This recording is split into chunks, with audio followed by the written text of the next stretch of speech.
णमिदोडुबद्धमानं परमपाणं जिनन्ति शोधेन बोक्षामिरयनसारं सायार्णयारघं नीणम् इडमो अरिहन्ताणम् इडमो सिद्धाणम् इडमो आयिरीयाणम् इडमो अध्यायाणम् इडमो लोये सव्वसाहुरम्। देवादिदेव श्री ऋषभ देव भगवान की जय। परम पूज्य आचार्य गुरुवर श्री विद्यासागर जी महाराज की जय। हृदय सार ग्रंथ राज की जय। सभी के लिए जय जिनेन्द्र। कल अपन ने 134 नंबर गाथा तक स्वाध्याय किया था और पूर्व की गाथाओं में बहिरात्मा के स्वरूप को जाना और जो उसके बाद की गाथाएं थी उसमें अंतरात्मा के स्वरूप तक अपन पहुंच गए थे कि अंतरात्मा कौन है और उसकी किस प्रकार की प्रवृत्ति होती है। आज उससे आगे अपन को देखना है। सभी अपनी अपनी पुस्तक खोल लें।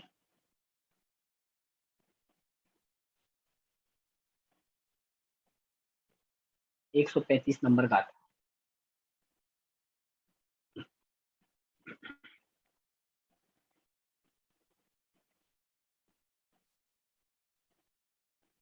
चौंतीस नंबर गाथा में क्या कहा था, थोड़ा सा प्रसंग के लिए अपन उसका भावार्थ देख ले रहे हैं।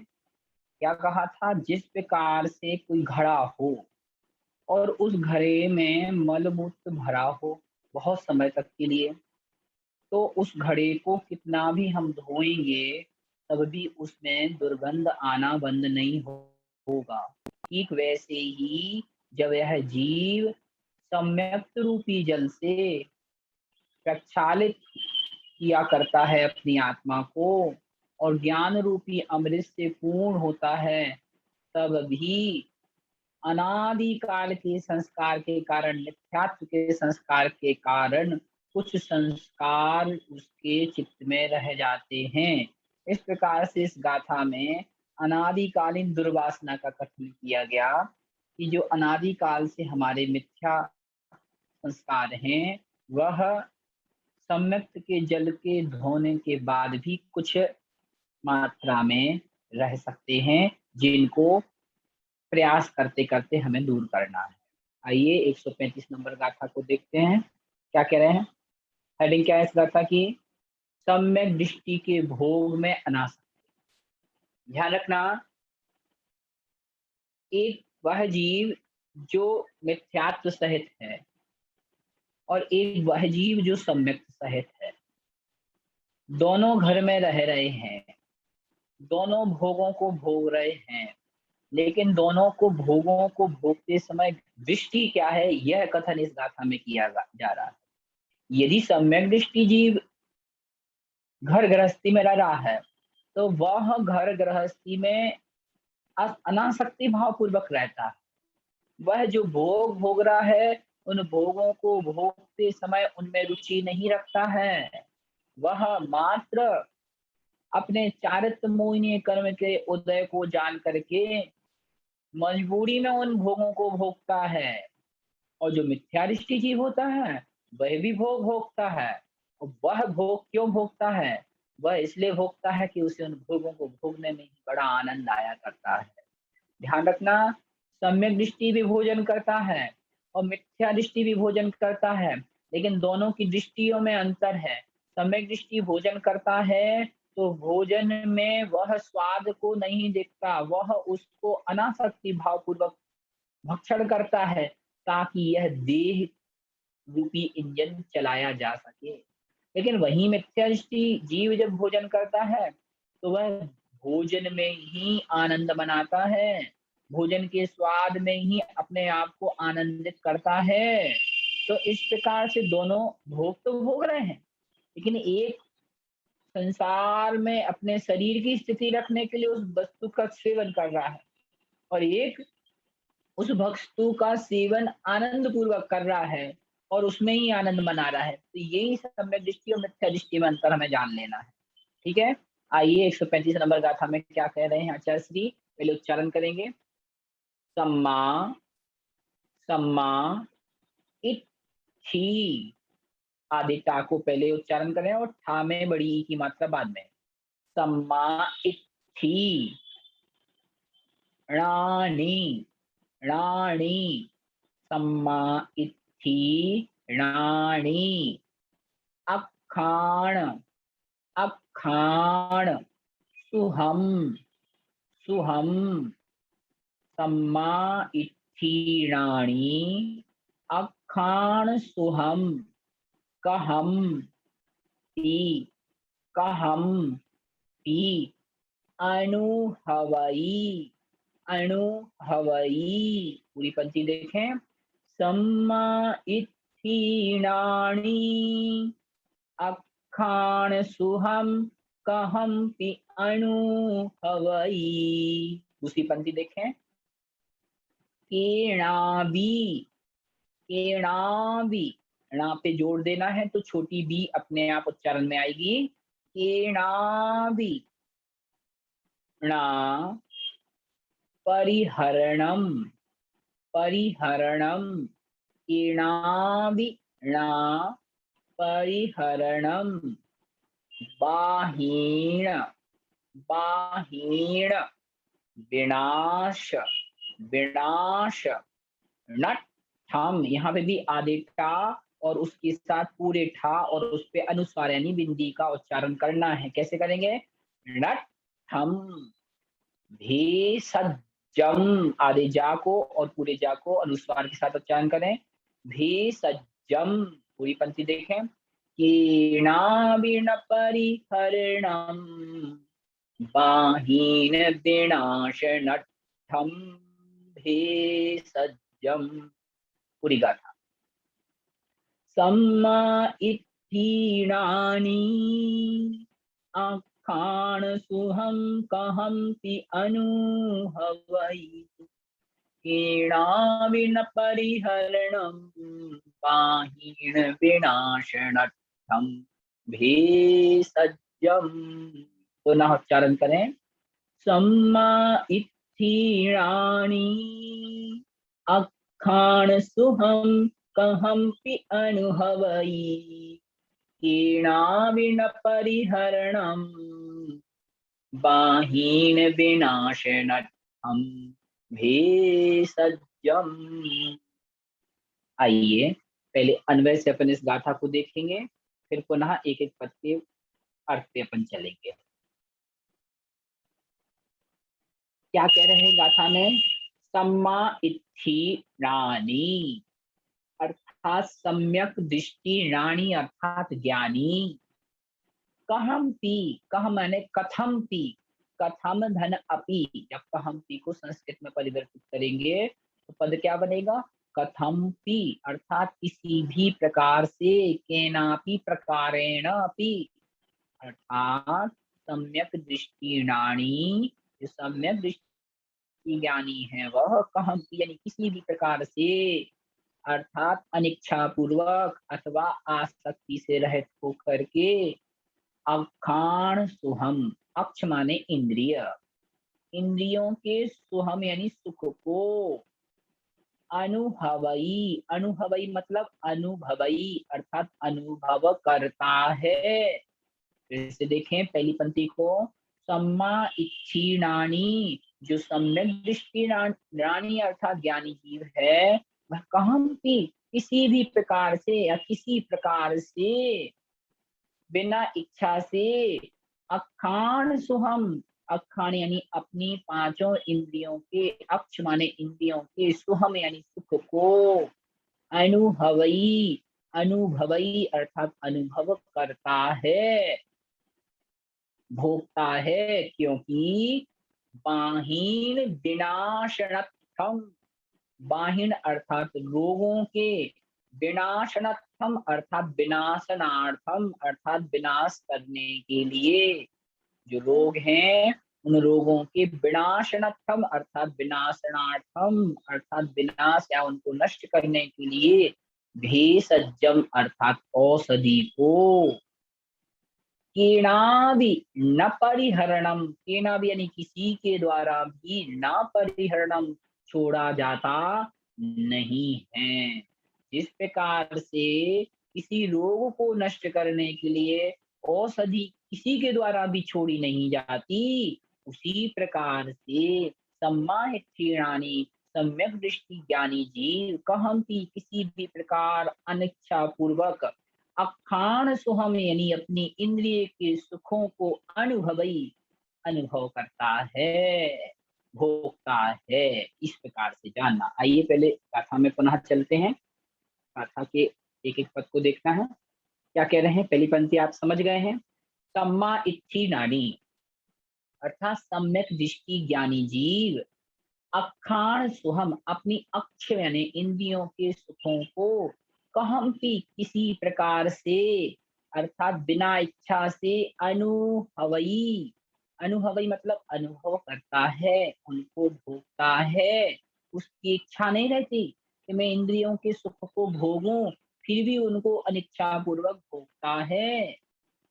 जिस प्रकार से बाहीन विनाश नत्थम, दूसरी पंक्ति के मध्य में देखें, बाहीन विनाश नत्थम अर्थात बाहीन अर्थात रोगों के, विनाश नत्थम यानी विनाश के लिए, उससे मुक्ति के लिए, भेषजम अर्थात औषधि को, कीणावि न परिहरणम किसी के भी द्वारा, किसी भी प्रकार से ना यानी नहीं, परिहरणम यानी छोड़ना चाहिए या छोड़ा जाता है।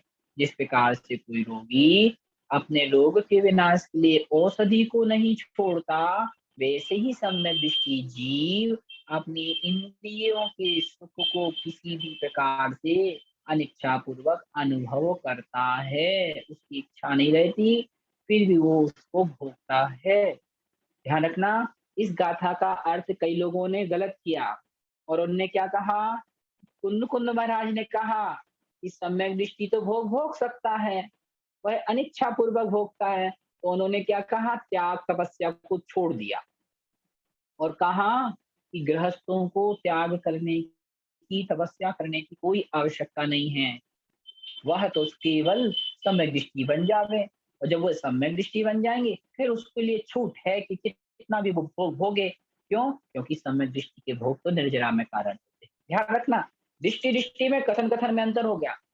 आचार्य देव कह रहे हैं कि सम्यक दृष्टि जीव भोगों को भोगता है, लेकिन अनिच्छा पूर्वक भोगता है। इस पंक्ति को ध्यान रखना है। भोगता तो है, लेकिन कहम यानी किसी प्रकार से अर्थात अनिच्छा पूर्वक भोगता है। लेकिन दूसरे लोगों ने, जिन्हें अपने मंतव्य की पुष्टि करनी थी, उन्होंने क्या कह दिया, आचार्य देव ने कहा है कि सम्यक दृष्टि जीव भोग भोग सकता है, इसलिए भोगों को भोगने में कोई दिक्कत नहीं है। हमें व्रत करने की, उपवास करने की, रसों का परित्याग करने की कोई आवश्यकता नहीं। मात्र सम्यक दर्शन प्राप्त कर लो, अपने आप कर्मों की निर्जरा हो जाएगी। नहीं, ये कथन गलत है। जो भी ऐसा कहते हैं उनसे हमें सावधान रहना, क्योंकि इस गाथा में क्या कहा, दोनों चीजों पे हमें विचार करना। भोग जब कोई व्यक्ति भोगेगा तो वो उसमें क्या सोचेगा। मुनि महाराज जब आहार करने के लिए, मुनि महाराज की वृत्ति कौन सी, सिंह वृत्ति। जैसे शेर की वृत्ति होती है, वैसी सिंह वृत्ति के धारक मुनिराज होते हैं। मात्र आहार करने के लिए ही वह अंजलि कर पात्र आगे करते हैं, अन्यथा वह हमेशा आशीर्वाद मुद्रा में रहते हैं। तो जब मुनिराज आहार लेने जाते हैं तो आगम में वर्णन आया कि जब वो आहार करते तो ये चिंतन करते हैं कि ये रोग, ये क्षुधा का रोग नहीं होता तो मैं यहाँ पे नहीं आता, या मुझे इस गृहस्थ के घर आहार करने नहीं आना पड़ता, या इतना सहनन होता कि जैसे आदिनाथ भगवान 1000 वर्ष तक तपस्या में लीन हो गए, बाहुबली स्वामी 1 वर्ष तक तपस्या में लीन रहे। अगर इतना सहनन होता तो वैसे भी तपस्या में लीन रह सकते थे। लेकिन इतना संयम नहीं है, इसलिए मजबूरी मान करके पेट की क्षुधा को पूर्ति करने के लिए वह अनिच्छापूर्वक गृहस्थ के घर में आहार लेने के लिए मुनि महाराज आते हैं। ठीक है? तो ये अनिच्छापूर्वक। अब किसी ने कहा भरत चक्रवर्ती तो घर में बैरागी थे। भैया, भरत चक्रवर्ती का उदाहरण सब लोग देते जो समय सार को पढ़ते हैं। वो कहते भरत चक्रवर्ती 6 खंड के अधिपति, 96,000 रानियों के पति, इतनी बड़ी सेना, इतने सारे रसोइये, वो जब सम्यक दृष्टि, छायक सम्यक दृष्टि घर में रह के वैरागी थे, तो हम क्यों नहीं रह सकते? और उनसे अपनी तुलना करते। ध्यान रखना, भरत जी घर में वैरागी थे, जब उन्होंने घर को छोड़ा, तो अंतर्मुहूर्त में केवल ज्ञान प्राप्त कर लिया। क्या हमारी उनके जैसी विशुद्धि है? वह घर में थे, लेकिन घर के भोगों को विरक्त भाव से भोगते थे। लेकिन हमने उस कथन को कैसे मोड़ दिया? हमने क्या कहा? सम्यक दृष्टि है, तो हम घर में रह के कितने भी भोग भोग सकते हैं, हमें कोई आवश्यकता नहीं है तपस्या करने की, हम क्यों शरीर को सुखाएँ? ध्यान रखना, पूज्यपाद स्वामी इष्टोपदेश जी ग्रंथराज में कहते हैं, यज्जीवस्योपकाराय तद्देहस्यापकारकम्, यद्देहस्योपकाराय तज्जीवस्यापकारकम्। जिन कार्यों को करने से इस देह का, इस शरीर का अपकार होता है, शरीर को कष्ट पहुंचता है, शरीर दुबला पतला होता है, उन कार्यों से इस जीव का कल्याण होता है। और जिन कार्यों से यह शरीर हष्ट पुष्ट होता है, अच्छा तंदुरुस्त होता है, उन कार्यों से इस जीव का घात होता है, उसके परिणामों का घात होता है, उसका अपकार होता है। तो यहाँ ये ध्यान रखना, सम्यक दृष्टि भोगों को तो भोगेगा, लेकिन जब वह भोग भोगेगा, तो यह सोच के भोगेगा कि मुझे यह भोग भोगना पड़ रहा है।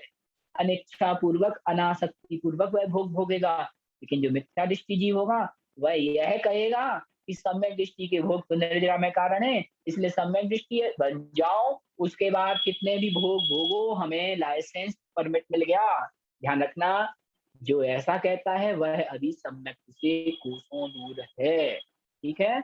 आइए अगली गाथा देखते हैं। इस गाथा का मूल तत्व क्या बताना चाह रहे हैं आपको आचार्य कुनकुन महाराज?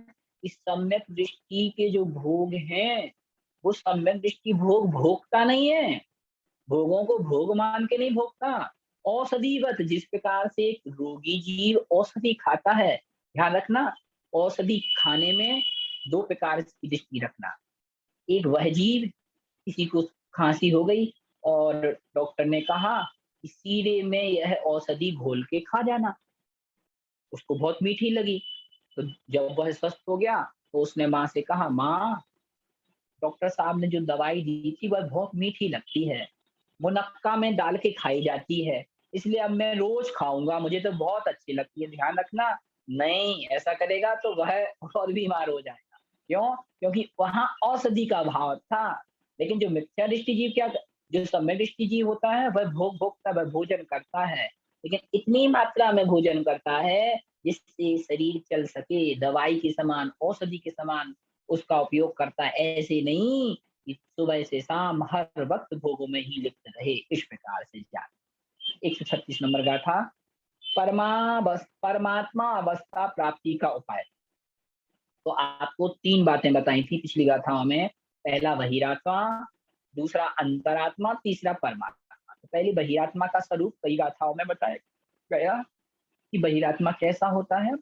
फिर अंतरात्मा का स्वरूप बताया गया कि अंतरात्मा जीव कैसा होता है। अब बता रहे हैं कि वह परमात्मा कैसा होता है और उसको कैसे प्राप्त किया जा सकता है।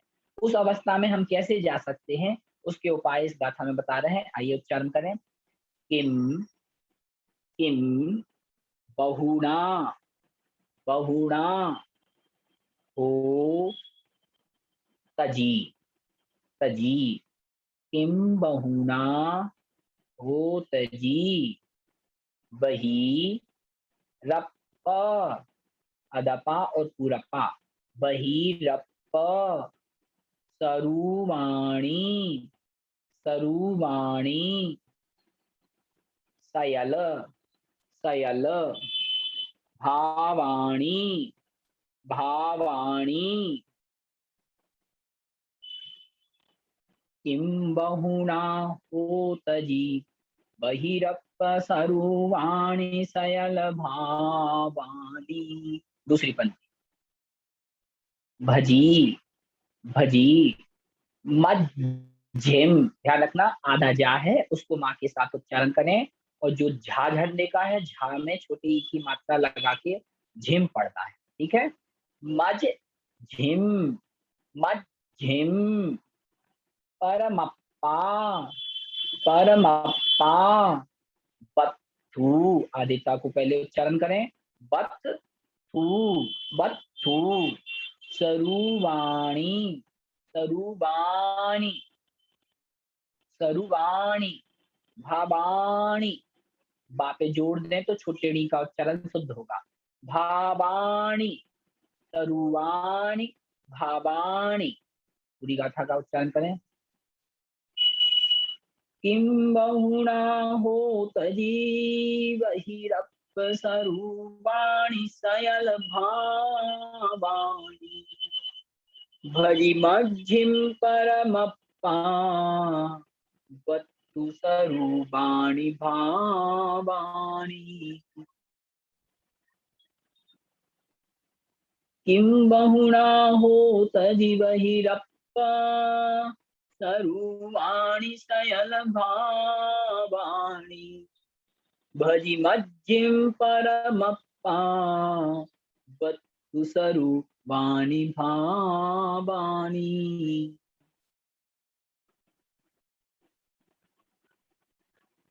आइए अन्वय से इसका अर्थ देखते हैं, क्या कह रहे हैं। हो, प्रथम पंक्ति में बहुना के बाद क्या पद है, हो माने अहो, क्या ही भक्त जीवो। किम बहुना, किम यानी क्या, बहुना यानी बहुत कहने से क्या फायदा या क्या लाभ। किम बहुना, बहुत क्या। बहिरप्प सरुवाणी, बहिरप्प यानी बही यानी बहिरात्मा, बही अप माने आत्मा, बहिरात्मा के सरुवाणी यानी बहुरात्मा के स्वरूप। सयल भावाणी तज, सयल यानी सब प्रकार के, सकल प्रकार के, भावाणी यानी भावों को, तजी माने छोड़ो या छोड़, तथा मध्यम परमप्पा, मध्य मैंने मध्यम आत्मा कौन, अंतरात्मा, और परमप्पा अर्थात परमात्मा के वस्तु स्वरूपाणी, वस्तु स्वरूप को, भावाणी भावो, भजो।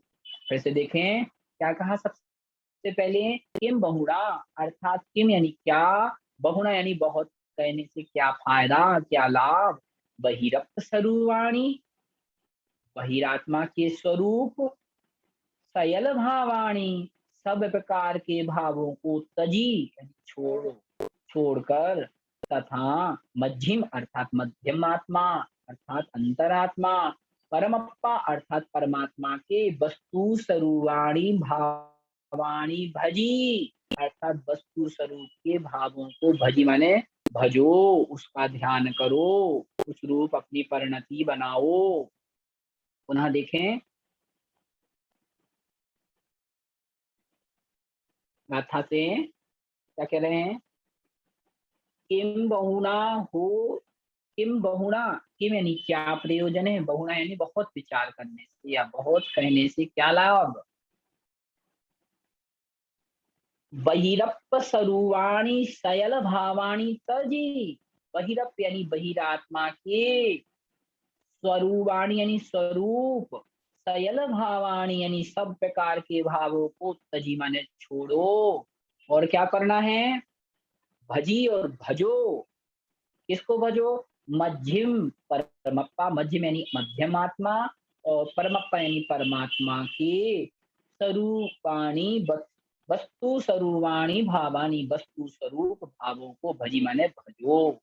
यहाँ कहने का तात्पर्य है कि बहिरात्मा का जो वर्णन पिछली गाथाओं में किया जा रहा था, आचार्य देव कह रहे हैं बहिरप्प सरुवाणी सयल भावाणी तजी, जो पिछली गाथाओं में बहिरात्मा के स्वरूप का वर्णन किया, उन सभी प्रकार के बहिरप्प स्वरूपाणी यानी सभी प्रकार के बहिरात्मा के स्वरूप रूप जो सयल भावाणी सब प्रकार के भाव हैं, दुर्भाव हैं, उन्हें तजी यानी उनको छोड़ो। और मध्यम परमात्मा, मध्यम यानी अंतरात्मा, मध्यमात्मा और परमात्मा के वस्तु स्वरूपाणी, वस्तु स्वरूप भावाणी यानी भावों को भजी माने भजो, उनको धारण करो। इस प्रकार से यहाँ उपदेश दिया गया कि बहिरात्मा के जो स्वरूप समझाए गए हैं उनके भावों को तजो, और मध्यमात्मा और परमात्मा के वस्तु स्वरूप के भावों को भजो, अर्थात उन्हें धारण करो, तद्रूप अपने भावों को बनाओ। इस प्रकार से 136 नंबर गाथा में हम सभी को परमात्मा स्वरूप की प्राप्ति के उपाय का कारण बताया गया। दुख का बहिरात्म भाव, यहाँ बता रहे हैं कि संसार में परिभ्रमण का अगर कोई कारण है, जो पहले आपसे कहा क्या, बहिरात्मा, अंतरात्मा और परमात्मा, तो इन तीनों अवस्थाओं में से जो बहिरात्म भाव है वही हमें इस चारों गतियों में भटकाता है। इसी बात को इस गाथा में कह रहे हैं, उच्चारण देखना है। चौ गई, चौ गई संसार, संसार गमन, गमन कारण, कारण भूयाणि, भूयाणि दुख, दुख हे ऊणी, बड़ा ऊ है ध्यान रखना, हे ऊणी, हे ऊणी चौ गई संसार गमन कारण भूयाणि दुख हे ऊणी। दूसरी लाइन, ताणी, ताणी अवै, अवै बहिरप्पा, बहिरप्पा बत्थु, बत्थु सरूवाणि, सरूवाणि भावाणि, भावाणि। आइए पूरी गाथा फिर से पढ़ते हैं, पहले सुनना है, उसके बाद दूसरी बार में आपको उच्चारण करना है। चौगई संसार गमन कारण भूयाणि दुख हे ऊणी, ताणी हवे बहिरप्पा वत्तु सरूवाणि भावाणि। पुनः उच्चारण करें। चौगई संसार गमन कारण भूयाणि दुख हे ऊणी, ताणी हवे बहिरप्पा वत्तु सरूवाणि भावाणि। आइए गाथा का प्रत्येक पद का अर्थ देखते हैं, क्या कह रहे हैं।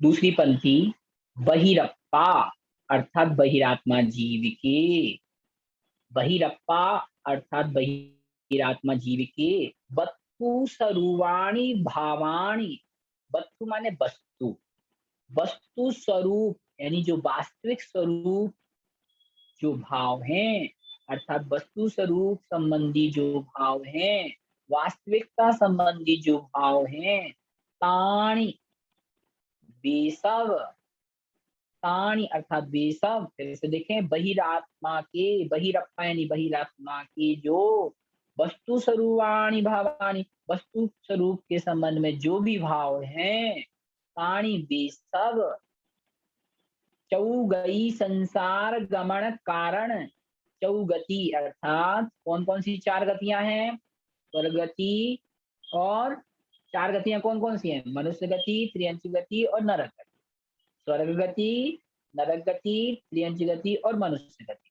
तो चौगई संसार गमन कारण, चौगई यानी चारों गतियों रूपी संसार गमन में कारण है, कारण भूयानि यानी कारणभूत हैं। और कैसे हैं वे भाव, दुख हेऊणी, दुख के हेतु हैं, दुख के कारण हवे माने होते हैं। पुनः देखें, दूसरी पंक्ति से इसका अर्थ करना है अपन को, क्या कह रहे हैं। बहिरप्पा, बहिरप्पा यानी जो बहिरात्मा जीव हैं उसके वस्तु स्वरूपाणि, वस्तु के स्वरूप के संबंध में, वस्तु का जो वास्तविक स्वरूप है उसके संबंध में जो भावाणी हवे, जो भाव हैं, जो यदवा तदवा भाव है, यहाँ भाव से तात्पर्य क्या, जो बहिरात्मा जीव वस्तु के वास्तविक स्वरूप के संबंध में जो मिथ्या भाव बनाए हुए हैं, ताणी अर्थात बेसब भाव, चौ गई संसार गमन कारण, चौ गई अर्थात चारों गतियों रूप संसार के गमन में कारण भूयानी यानी कारण भूत हैं, और दुख हेतुणी हवे, और भी दुख के हेतु अर्थात दुख के हेतु हवे माने होते हैं। ठीक है, तो जो बहिरात्मा जीव है वह वस्तु के स्वरूप के संबंध में मिथ्या धारणा बना के रखता।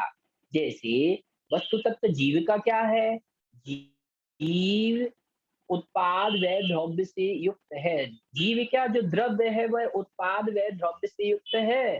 जो जीव है वह अनंत ज्ञान वाला है, चेतना वाला है, उसे कष्ट की अनुभूति नहीं होती। लेकिन जब जो मिथ्या दृष्टि जीव है, जो बहिरात्मा जीव है, वह शरीर के कष्ट में जीव को कष्टशाली मानता है। और जब जीव और शरीर में भेद नहीं कर पाता, भेद विज्ञान नहीं कर पाता, तो आचार्यों ने कहा कि जो बहिरात्मा के ऐसे जो मिथ्या भाव हैं, वे सब भाव चौगई संसार गमन कारण भूयानी, चारों गतियों में संसार गमन के कारण भूत हैं, और दुख हेउनी, और दुख के हेतु माने कारण हैं। इस प्रकार से जो बहिरात्मा जीव हैं उनके भावों का वर्णन इस गाथा में किया गया, और उनके भावों से क्या प्राप्त होने वाला है, अनंत संसार और अनंत दुख प्राप्त होने वाला है, यह कथन इस गाथा में किया गया। ठीक है, आइए अगली गाथा देखते हैं। आप कहेंगे भैया इस गाथा को पढ़ने से क्या शिक्षा मिली हमें? ये शिक्षा मिली कि हमें अंतरात्मा बनने के लिए प्रयासरत रहना चाहिए और बहिरात्मा के स्वरूप को छोड़ना चाहिए, नहीं तो हम भी अनंत संसार में यूं ही परिभ्रमण करते रहेंगे। ठीक है, आइए अगली बात। अंतरात्मा परमात्मा के भाव मुक्ति के कारण है। देखिए पिछली गाथा 137 नंबर गाथा में क्या कहा, बहिरात्मा के भाव जो हैं वह संसार चौगति में कारण है, और बहुत बहुणी दुख हेयु, और बहुत प्रकार के दुखों के कारण है। किंतु जो अंतरात्मा और परमात्मा के भाव हैं वह अनंत सुख और मुक्ति के कारण हैं। ध्यान रखना, दोनों गाथाओं का रीजन समझ लेना। उस गाथा में बहिरात्मा के भावों का वर्णन किया और उसका फल बताया, और इस गाथा में अंतरात्मा और परमात्मा के भाव की वर्णन किया और उसका यहाँ फल बताया जा रहा है। ठीक है, आइए उच्चारण करते हैं। मोक्ष, मोक्ष गई, मोक्ष गई, गमन, गमन कारण, कारण मोक्ष गई, गमन कारण भूयानि, भूयानि पसत्थ, पसत्थ पुण्य, पुण्य हेऊणि, हेऊणि। ध्यान रखना पिछली गाथा में णा पे बड़ी की मात्रा थी, यहाँ णा पे छोटी की मात्रा। पूरी पंक्ति देखें। मोक्ष गई गमन कारण, भूयानि पसत्त पुण्य हेऊणि। दूसरी पंक्ति। ताणी, ताणी हवे, हवे दुबी हप्पा, दुबी हप्पा वत्थु सर्वाणि भावाणि, भावाणि। पूरी गाथा का उच्चारण करेंगे। मोक्ष गई गमन कारण, फिर से देखें। मोक्ष गई गमन कारण, भूयानि पसत्त पुण्य हेऊणि, तानि हवे दुविहप्पा वत्तु स्वरूपाणि भावाणि। पुनः उच्चारण। मोक्ष गई गमन कारण भूयानि पसत्त पुण्य हेउनि तानि हवे दुबिहपा बत्तु स्वरूपाणि भावानि। आइए अंतरात्मा और परमात्मा के भावों को समझते हैं। दूसरी पंक्ति का तीसरा पद दुबी हप्पा। जब इस पद को पदच्छेद करेंगे तो क्या निकलेगा? दुबी है धन अप्पा। दुबी माने दो प्रकार से या दो प्रकार की, अप्पा माने आत्मा। दुबी ही अप्पा अर्थात दुबी ही माने दो प्रकार की,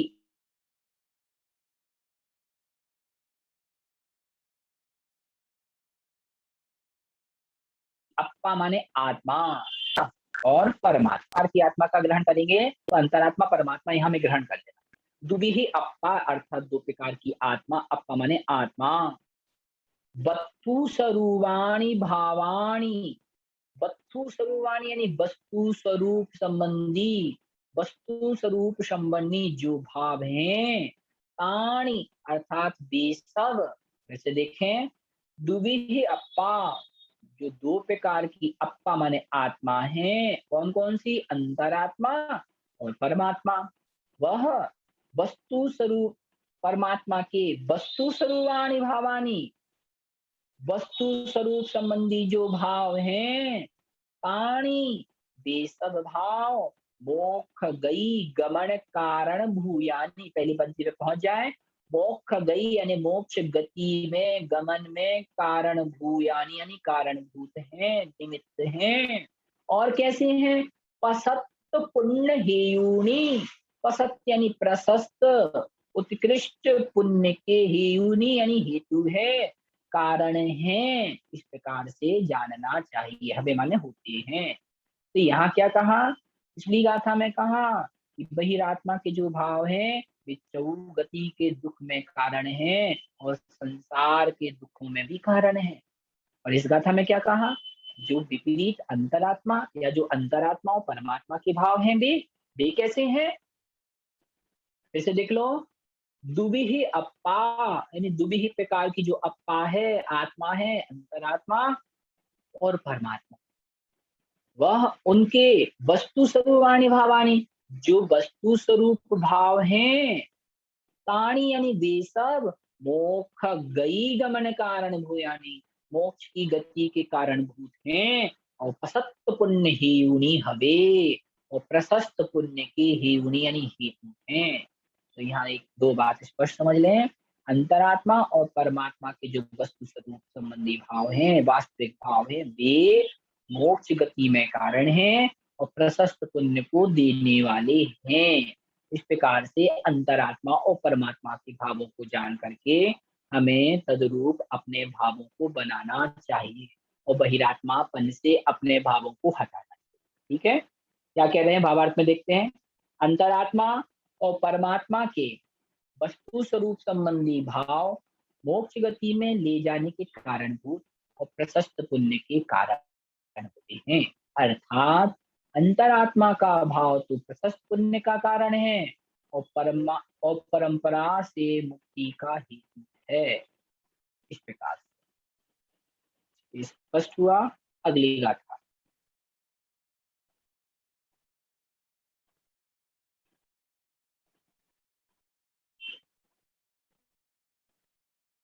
अब इस गाथा में क्या कह रहे हैं? उभय समय ज्ञाता गति।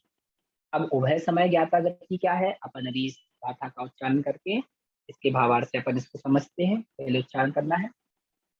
दब्ब दब्ब गुण गुण दब्ब गुण पज्य आदि जाता को उच्चारण करें। पज्य जयहिम पज्जयहिम। पुनः देखें। पज्जयहिम दब्ब गुण पज्जयहिम जानई जानई पर सग समयादि समयादि विभेयम विभेयम जाणई पर सग समयादि विभीयम। पूरी पंक्ति देखें। दब्ब गुण पज्यहिम जाणई पर सग समयादि विभीयम। पुनः देखें। दब्ब गुण पज्यहिम जाणई पर सग समयादि विभेयम। दूसरी पंक्ति। अपाणम अपाणम जाणई जाणई सो। अपाणम जाणई सो। शिव गई पह पह नायगो नायगो होई होई।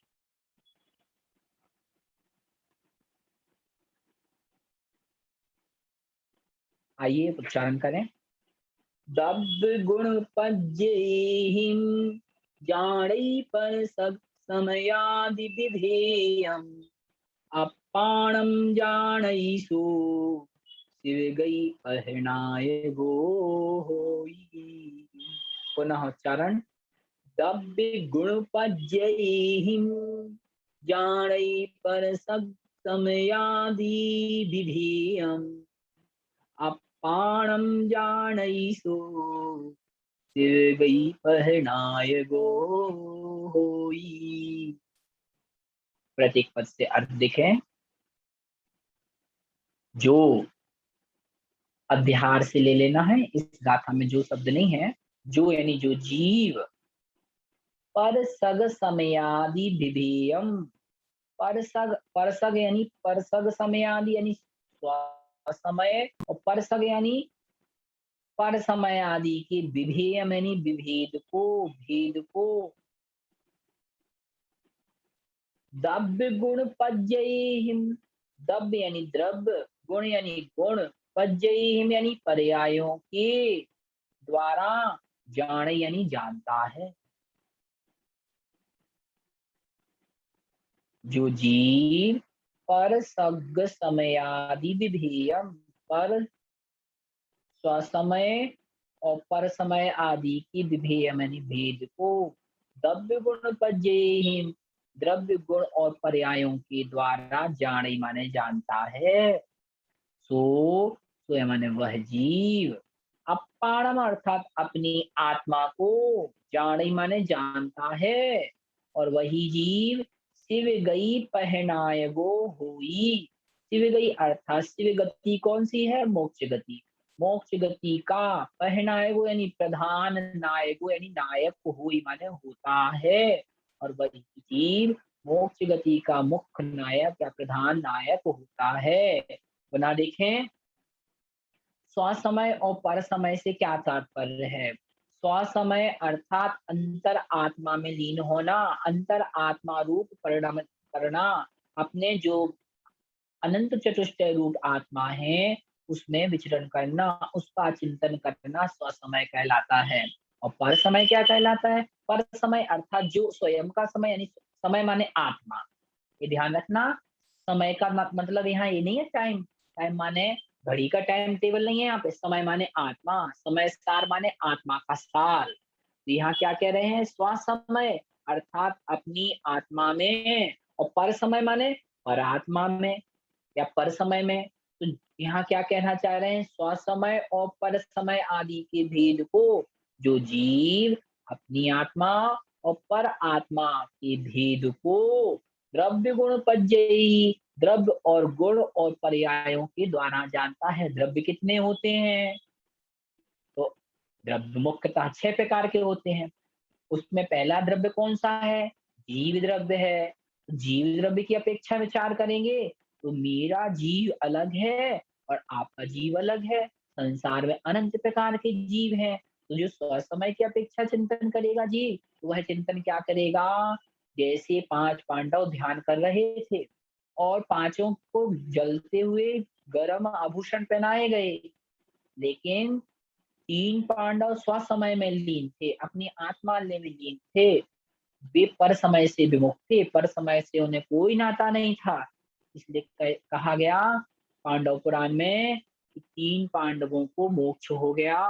लेकिन उनमें से जो 2 पांडव थे, कौन? नकुल और सहदेव, वे भी अपने स्वसमय में स्थिर थे, लेकिन कुछ समय के लिए उनके अंदर विचार आया इसके प्रति, पर समय रूप, पर आत्मा रूप अपने भाइयों के प्रति, कि देखो मेरे भाई कितने कष्ट में होंगे।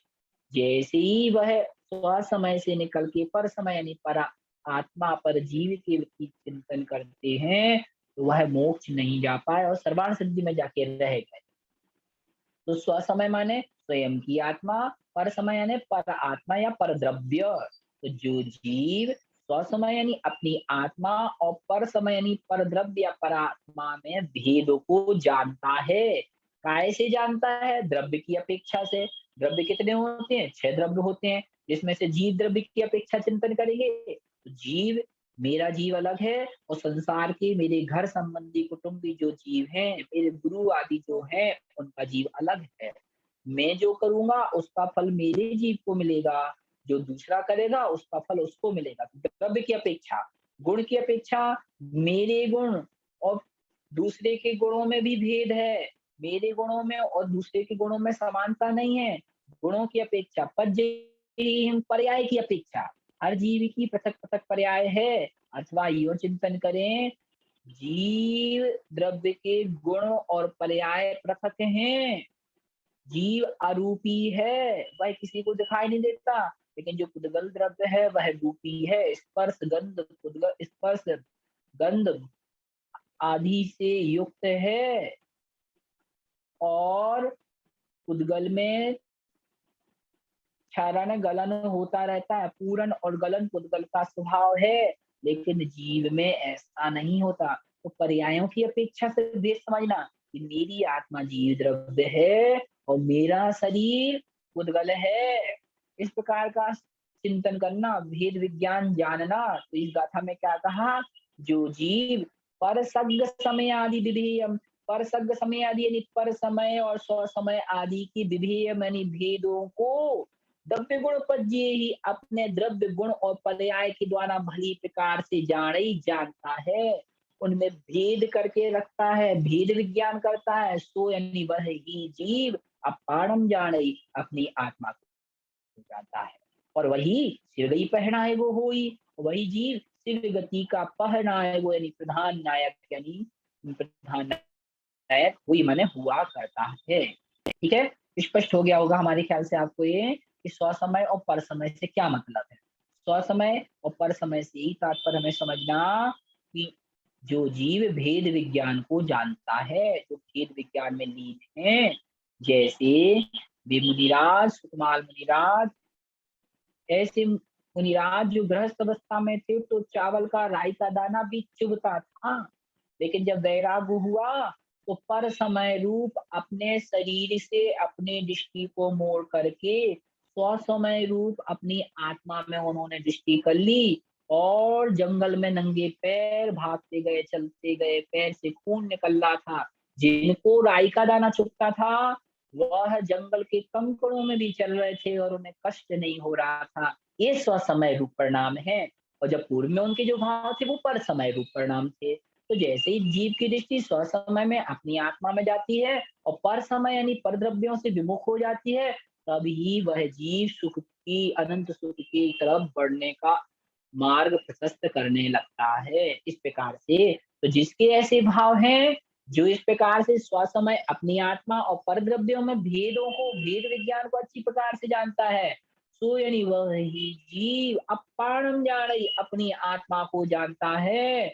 और ऐसा ही जीव शिव गई पहनाए वो, शिव गई यानी मोक्ष की गई माने गति का पहनाए वो, यानी प्रधान नायक वो यानी नायक हुई माने होता है। इस प्रकार से हमें समझना चाहिए। आइए भावार्थ में देखते हैं। जो जीव स्वसमय और परसमय आदि के भेद को द्रव्य गुण पर्यायों के द्वारा जानता है, वह अपनी आत्मा को जानता है तथा वही मुक्ति पथ का नायक, मोक्ष मार्ग का नेता कहलाता है। इस प्रकार से 139 नंबर गाथा तक आज अपन ने 5 गाथाओं का स्वाध्याय किया। संभवतः अभी किसी ने पूछा था स्वसमय परसमय के बारे में, स्पष्ट हो गया होगा। अभी अपन ने 5 गाथाएँ स्वाध्याय की। इन 5 गाथाओं में आपको कोई प्रश्न है, कुछ पूछना है तो आप हैंड रेज़ करें।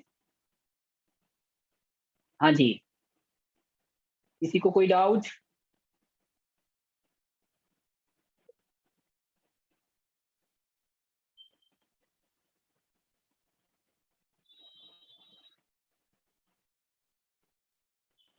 इंदिरा जी, क्लियर हो गया? स्वसमय परसमय?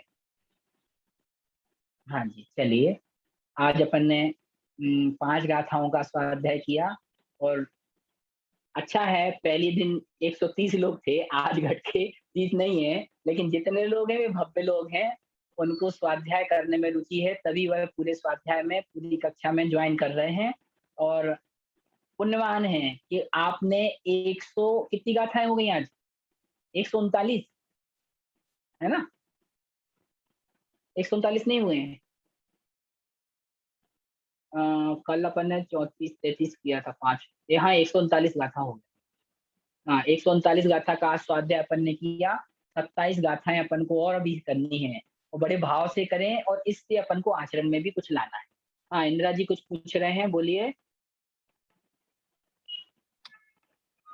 जय जिनेन्द्र। जय मैं जिनेन्द्र। मैं ये पूछ रही थी कि हम बहुत बार सोचते हैं पर का और स्वात्मा का भेद भी करते हैं, लेकिन कैसे हम ध्यान को अपना इसको एक लंबे समय तक थोड़ा कर सकें? ऐसा होता नहीं है, जब भी ध्यान भी करना चाहें, ऐसा बैठना भी चाहें तो भी वो होता नहीं है।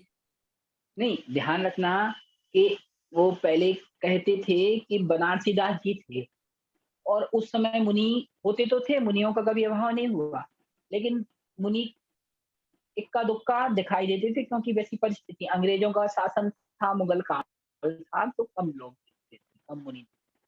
तो बनारसी दास जी सोचते थे कि चलो मुनि नहीं बन पा रहे हैं तो कमरे में वस्त्र छोड़ के वो मुनि बनने के प्रयास करते थे। कमरे में वस्त्र छोड़ देते थे, नंग दिगंबर हो जाते थे, फिर ध्यान लगाते थे। तो वो अपनी जीवनी में लिखते हैं कि मैं मुनि के भेष को कई बार धारण किया, लेकिन वो विशुद्धि मुझे प्राप्त नहीं हुई। तो ध्यान रखना जब तक हम घर गृहस्थी में रहेंगे और हम सोचेंगे कि हम इन सब साधनों के बीच रहें और हम वैसी भी शुद्धि प्राप्त कर लें, नहीं कर पाएंगे। क्यों? हमारे हमारे पुत्र में, हमारे पति में, हमारे भाई-बहनों में हमारी रुचि लगी हुई है। हम चाहते हैं कि हम अपने आप को अपने तक सीमित रखें, लेकिन तभी हमारी कुछ ज़िम्मेदारियाँ हैं, जिन ज़िम्मेदारियों में फँस करके हम पुनः उस विभाव रूप में मुड़ जाते हैं। इसलिए कहा निमित्त से दूर रहना। कई लोगों ने निमित्त को हे कह दिया। नहीं, निमित्त को हे नहीं कहना। जब तक निमित्त हमारे साथ है, उस निमित्त से हमें बचना पड़ेगा। घर में रह रहे हैं, गृहस्थी में रह रहे हैं, तो हमें तद्रूप परिणाम नहीं मिल रहे हैं। घर में हम राग भी करते हैं, द्वेष भी करते हैं, कभी-कभी हमें गुस्सा भी होना पड़ता है, लड़ना भी पड़ता है, सब कुछ करना पड़ता है। लेकिन जब हम त्यागी अवस्था में पहुँचेंगे, आर्यका बनोगे या मुनि बनेंगे, तब हमें किसी का विकल्प नहीं, यहाँ तक कह दिया शिष्य से गुरु का विकल्प नहीं रखना और गुरु को कह दिया गुरु को अपने शिष्य का भी विकल्प नहीं रखना। अपने ही आप में लीन रहना मतलब स्वार्थी हो जाना। स्वार्थी हो जाना वो गलत सेंस में नहीं लेना, स्वार्थी मतलब स्वयं का अर्थ यानी स्वयं की आत्मा के स्वभाव का से ही मतलब है, किसी और चीज़ से मतलब नहीं। तभी हम इससे जो आप बात कर रही हैं इंदिरा जी, तभी हम उसको कर पाएँगे। नहीं तो अपन प्रयास करें और भाव बनाएँ कि हम भी त्यागी बने और वैसी परिणति प्राप्त करें। ठीक है? एक बात और पूछनी थी कि ये बात वैसे बहुत बार आई भी है। क्या होता है हुँ, कि हमारे आस-पास रहने वाले जो हमारे दोस्त लोग हैं या जिनके परिवार ऐसे हैं, वो हमें कई बार कहते हैं पूजा में आमंत्रित करते हैं। तो कल जैसे मुझे आमंत्रित किया, मैं नहीं गई और मैं बाद में गई उनके यहाँ जब पूजा-वूजा खत्म हो गई उनके यहाँ। तो मेरा बेटे ने कहा कि मुझे कि मम्मी ऐसा आपको नहीं करना चाहिए था। क्यों अगर वो आपके यहाँ ऐसे ही आए, आप भी बुलाएँ तो आपको कैसा लगेगा? मैंने कहा नहीं मुझे तो कुछ भी नहीं लगेगा। मैंने कहा होता भी है कई बार लोग हमारे साथ आते हैं और हमारे मंदिर में नहीं जाते, बाहर ही रह जाते हैं, हमें कुछ बुरा नहीं हुँ, लगता। तो वो कहता है कि मम्मी हम जिनसे कभी कभी मन नमस्ते करने का भी नहीं करता, हम उनको भी करते हैं। क्या व्यवहार व्यवहार तो थोड़ा निभाना चाहिए, क्या करें? देखिए ये सही बात कर रहे हैं, लेकिन इसमें एक चीज़ विचार करना है, मायाचार को समझना चाहिए। 4 कसाएँ हैं, लोक व्यवहार में कभी-कभी कई लोग बोलते हैं, सत्य मत बोलो, सही बात है, सत्य मत बोलो, मौन हो जाओ। एक कथन तो ये स्वीकार है कि हम सत्य नहीं बोलेंगे, क्यों? क्योंकि हमारे सत्य को किसी को कष्ट हो सकता है, हमारी वाणी से किसी को कष्ट हो सकता है।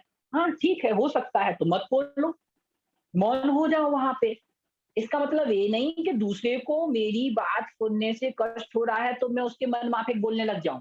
वो गलत सुनना चाहता है तो मैं उसको मेरी वाणी सुन के कष्ट होगा इसलिए मैं भी उसके जैसे गलत बोलने लग जाऊँ, असत्यभाषी बन जाऊँ। नहीं, मौन रहना श्रेष्ठकर है।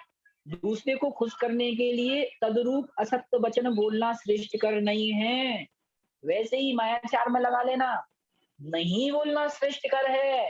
लेकिन दूसरे को खुश करने के लिए चापलूसी के वचन या अंदर कुछ, बाहर कुछ, इस प्रकार की परिणति रखना उचित नहीं है। ठीक है?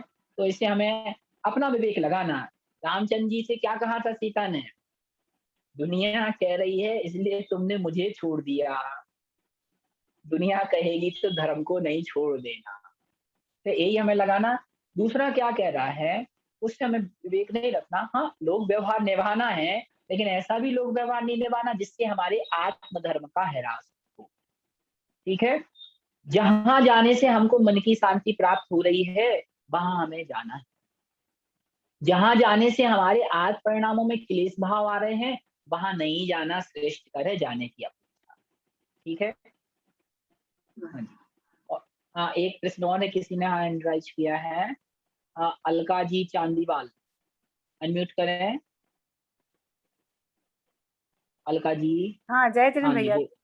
जय जिनेन्द्र।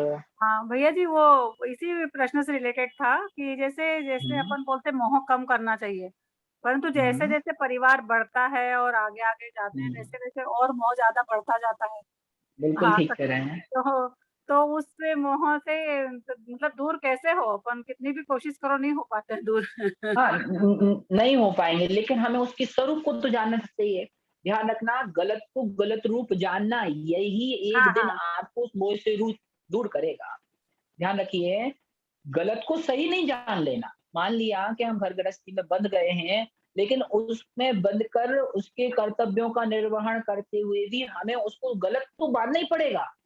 हाँ ये हाँ। सोचिए, आज मैं इनसे मोह को प्राप्त हो गई हूँ, लेकिन एक ना एक दिन तो छोड़ना पड़ेगा कि नहीं छोड़ना पड़ेगा? हम नहीं भी चाहेंगे तो वो हमें छोड़ देंगे। हाँ हाँ। छोड़ेंगे कि नहीं छोड़ेंगे? तो ये गलत को गलत रूप, अर्थात उनको ये जान के रखना कि ये हमारा वास्तविक स्वभाव नहीं है। आज हम मोह के कारण इन्हें अपना मान के बैठे हैं, लेकिन ये भी एक दिन बिना बताए हमें छोड़ के चले जाएँगे। ये स्वभाव को जान के रखना। तो अगर हम ये जान के रखेंगे तो एक दिन हम ज़रूर संसार के भोगों से विरक्त, मतलब गलत को गलत रूप जानना, ये भी हमारा एक भवितव्यता है कि हम उसको छोड़ने के प्रति कुछ विचार करते हैं। ठीक है? हाँ, ठीक है। हाँ, ठीक है भैया। जी, जी। भैया जिनवाणी सुनने में रुचि तो बहुत लगती है और इंटरेस्ट भी बहुत आता है, पर याद थोड़ा-सा जल्दी नहीं होता कोई है। बात नहीं। एक बार डेढ़मती माताजी से किसी महिला ने पूछा, "माताजी आप इतनी बड़ी-बड़ी बातें बताती हो, हमारे तो समझ में कुछ भी नहीं आता।" माताजी बोले कि जिनवाणी के शब्द कर्ण में जा रहे हैं, कान में जा रहे हैं, यही आपको एक दिन सुत केवली बनाएँगे। ठीक है ना? हाँ, हाँ, जी। ठीक है। जय हाँ, जिनेन्द्र। सुनना है, नहीं आया समझ में तो कोई बात नहीं, प्रयास करें। मंजू जैन जी, अनम्यूट करें माइक। जय जिनेन्द्र भैया जी। जय जिनेन्द्र। भैया जी, ये सेम प्रॉब्लम मेरी बिल्डिंग में भी थी। अग्रवाल लोग ज्यादा रहते हैं तो इन लोग के प्रसाद वसाद आने लग गया था, तो मैंने भी, धर्म के मामले में कोई कंप्रोमाइज नहीं है। सब अपने, मुस्लिम लोग कितने कट्टरता से अपने धर्म निभाते हैं, ईसाई लोग अपने कितने धर्म से, हमारे जैन मंदिर में तो नहीं आते, क्रिश्चियन धर्म वहीं जाते जी, हैं। जी, जी, जी। तो मैं हमको भी ये चीज समझ में आया। वैसे भी मेरे घर में भी ऐसा सिस्टम था कि अन्य देवी देवताओं को नहीं माना, मिठाती मतलब ऐसा, तो वहां भी पढ़ा। और अभी आप लोगों से पढ़ते पढ़ते एकदम बात दिमाग में पक्की बैठ गई, और काफी मेरे हुँ, बचपन से ही ये बात बैठी हुई थी, क्योंकि मेरे पिताजी भी जी। ये चीज बोलते थे, और रतन जी बेनाडा जी साहब ने भी बोला था धर्म के मामले में कोई ओह! कंप्रोमाइज नहीं। जी, और जी, बिल्कुल ठीक। शिविर लगा था ना गुवाहाटी में, उनका दो तीन अच्छा, बार बेनाडा जी साहब आए थे, किरण प्रकाश भैया लोग अच्छा, आप सब आए गुवाहाटी हुए। से हैं? हाँ जी, तो गुवाहाटी में 2-3 बार उनका शिविर लगा तो आए थे ना भैया जी लोग सब आए थे, उनका टीम आया ठीक, था ठीक, पूरा। ठीक, ठीक। तो यही जी, बात जी, वो जी। बारी, और अभी भी शास्त्र में यही बात पढ़ रहे हैं कि मिथ्यात्व से दूर हो। मिथ्या हर चीज में मैंने इसमें समाधि तंत्र में भी यही पढ़ा, या आपका ये जो पढ़ रहे हैं अभी इसमें भी यही पढ़ा, वार्तानुपेक्षा में भी यही पढ़ा। हर में मिथ्यात्व ही मिथ्यात्व के बारे में, तो एकदम दिमाग में सेट हो गई ये बात कि जी, बचाना जी। है, और बच्चे नहीं बच्चे को मिथ्यात्व से तो बचना है। तो मैंने भी ज़रूर, बिल्डिंग ज़रूर। ये बात बिल्डिंग वालों को बोल दिया, भाई प्रसाद प्रसाद बुरा मत पाना, प्रसाद का सिस्टम हमारी यहाँ नहीं है। एक बार कर दिया काम खत्म, अब कोई नहीं लेके आता। बोले हम बिल्कुल लोग ठीक प्रसाद, कह रहे हैं। हाँ प्रसाद हम लोग खाते नहीं है, हाँ, अगर ये हम सिस्टम नहीं है। बेसिक नहीं करेंगे, मैं भी गवर्नमेंट जॉब करता हूँ, जी तो हमारे विद्यालय में मैं टीचर हूँ, तो हमारे अदर जी कास्ट के लोग प्रसाद लाते, भोग लाते, तो जी, उनको शुरू में ही मना कर दिया। अब वो पार्टी हाँ करते हैं स्कूल में, तो हाँ कहीं लिम्का ला रहे हैं, नमकीन ला रहे हैं, नाश्ता ला रहे जी, हैं, उन्हें पता है कि मैं नहीं खाएँगे, तो हाँ पूछते जी, ही नहीं हैं। शुरू पूछते में नहीं 1-2 है। बार पूछा, भई जब ही मना कर दिया, तो अब उन्हें मतलब ही नहीं, प्रसाद लाएँगे तो मेरे पास नहीं लाना। तो एक बार जी बोल दो, तो वो हाँ दोबारा से जान जाएँगे कि ये हाँ, लोग जी भैया जी, पहला दिन ही बोल दिया ताकि ना उन लोगों को बुरा भी नहीं लगा, और बाद में क्या पहले 2-4 बार लेते और फिर मना करते तो खराब लगता। तो पहले हाँ, दिन ही हाँ, वही, मना कर वही। दिया, ऐसा सिस्टम हमारे यहाँ नहीं है, प्लीज मत लाना बहुत, बहुत आइंदा। सुंदर। जी, तो ठीक, और रात में वो लोग पार्टी वार्टी भी कर लेते हैं और कर लेते हैं। मैं तो लिम्का चलो वगैरह सब कोई पीती बात नहीं, नहीं। कोल्ड ड्रिंक रात्रि में खाना वाना भी नहीं खाते, तो वो लोगों को लगता है कि जैन वाकई में जैन होते हैं। और चलिए, प्रभावना भी हो रही है, और बात जी। एक्चुअली में प्रभावना हो रही है कि भाई जैन लोग जैसे काम नहीं कर रहे हाँ, हैं, ये तो बिल्कुल वो सही लोग बात है। प्रशंसा कर देते हैं कि भाई आप लोग तो हुँ, बड़े कट्टर हो, तो अच्छा जी, लगता है। और आप लोगों से चलिए, सीख चलिए। लेना भैया जी, जिंदगी में जी, उतारे। ज़रूर, इसलिए धन्यवाद। ज़रूर। बहुत बहुत चलिए निर्मल धन्यवाद। स्तुति करेंगे। जी निर्मल स्तुति करें। जावानी के ज्ञान से सूझे लोकालो, सुवाणी मस्तक नमो सदा वितुः धो। 9 बार नमो।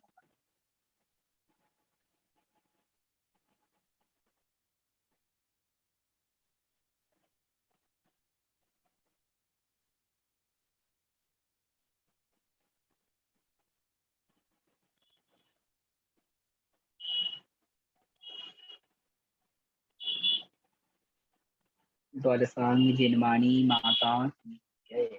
सभी के लिए जय जिनेन्द्र।